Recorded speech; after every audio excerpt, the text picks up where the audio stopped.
Hi పిల్లలు, story చెప్పుకుందామా?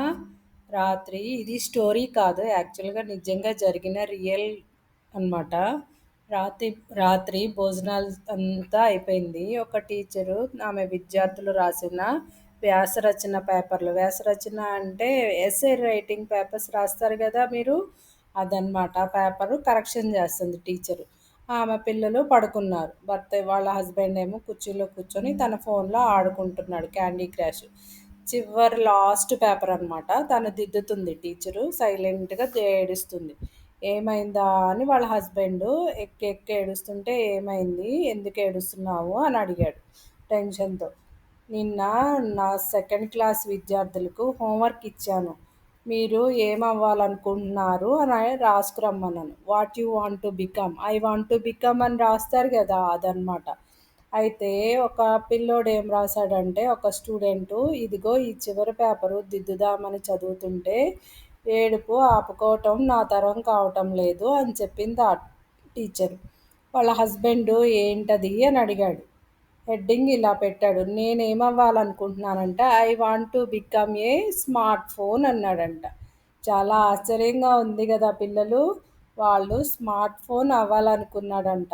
ఎందుకంటే మా వాళ్ళ వాళ్ళ స్మార్ట్ ఫోను చాలా కేర్గా చూస్తారు కదా, శ్రద్ధగా ఇష్టంగా చూసుకుంటారు. నాకన్నా అమ్మా నాన్నలు స్మార్ట్ ఫోన్ను చాలా ప్రేమిస్తారు.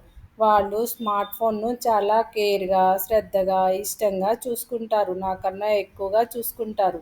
నన్ను ఆఫీస్ నుండి అలసటగా వచ్చినప్పుడు అతనికి స్మార్ట్ ఫోన్ను వాళ్ళకి రిలాక్స్ ఇస్తుంది. నాన్నకు స్మార్ట్ ఫోన్ కోసం సమయం ఉంది, కానీ నా కోసం లేదు. ఎందుకంటే నాతో ఆడుకోవటానికి నాన్నకు రిలాక్స్ని ఇవ్వటం లేకపోతున్నా నేను. అమ్మా నాన్నలకు ముఖ్యమైన పనులు ఉన్నప్పుడు కూడా స్మార్ట్ ఫోన్ రింగ్ అవుతుంటే 1, 2 రింగులు వచ్చే లోపలే వాళ్ళు వెళ్ళి ఫోన్ లిఫ్ట్ చేస్తారు, ఆన్సర్ చేస్తారు. కానీ నేను ఎన్నిసార్లు పిలిచినా నాకైతే ప్రిఫరెన్స్ ఇవ్వరు. నేను ఏడుస్తూ ఉంటే కూడా వాళ్ళు నాతో కూడా స్మార్ట్ ఫోన్తో గడుపుతుంటారు, కానీ నాతో మాట్లాడరు. వాళ్ళు వాళ్ళు నాకన్నా స్మార్ట్ ఫోన్తోనే ఆడుకోవటానికి ఎక్కువ ఇష్టపడతారు. వాళ్ళు తమ స్మార్ట్ ఫోన్లో మాట్లాడుతున్నప్పుడు నేనేమైనా చెప్పినా వినిపించుకోరు. అదే నాకు ముఖ్యమైన విషయం నేను ఏదైనా చెప్తుంటే ఒకవేళ ఫోన్ రింగ్ అవుతుందనుకో, యూ స్టాప్ రే అని చెప్పేసి ఫోన్ లిఫ్ట్ చేసి స్మార్ట్ ఫోన్ని కేర్గా చూసుకుంటారు, స్మార్ట్ ఫోన్లో మాట్లాడతారు. ఎప్పుడూ తనతోనే ఉంటారు. దానికే ఎక్కువ ప్రాముఖ్యత ఇస్తారు. దాన్ని చాలా ఇష్టపడతారు. దానితోటే రిలాక్స్ అవుతారు.